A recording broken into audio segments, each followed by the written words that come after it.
Optical Flares allows you to use real lens textures in your lens flare presets. So if we go into the options here, we have our standard lens flare, and I'm going to come over here to the lens objects and add an iris element. Now, this is a procedural mathematic object. Now, it looks pretty good, and we can give some smoothness and really play with the settings. But for some things, you really want to make them look realistic. Why not use an actual iris element? So if we go to the object shape, we can change it from a polygon to a texture.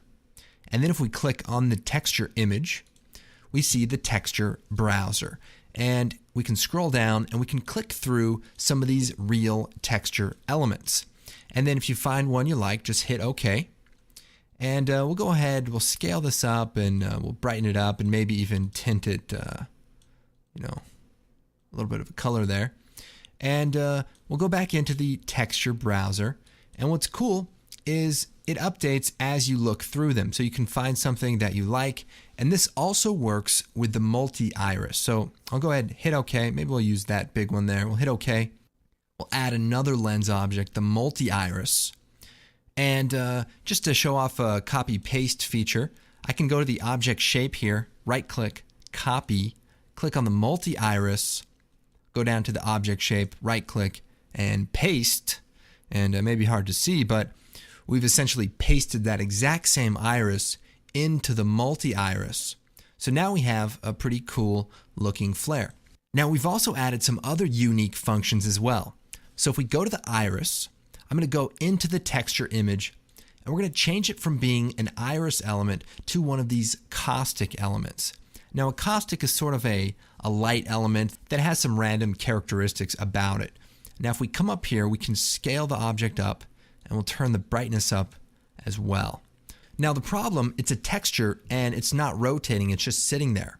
So if we take the object, we can go to the iris control and set it to orient towards the light. So now if we rotate it properly, and instead of rotating it, you probably want to change the orientation.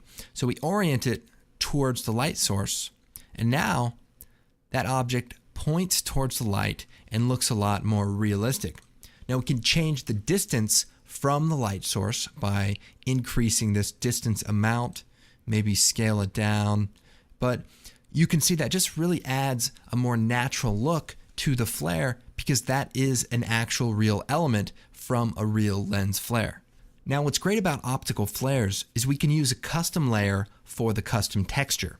So in this case, we have this custom light array, and it's just some lights from a stadium, and we're going to use them inside of our lens flare preset. Now I've already set it up, so I'll go in here, choose custom layer outside of the plugin. We'll set the source to the custom lights.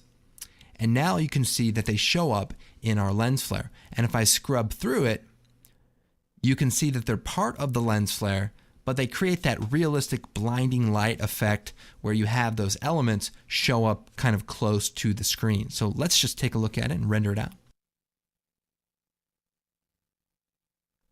Okay, so hopefully you can kind of see the idea behind custom textures, and it's a pretty cool feature.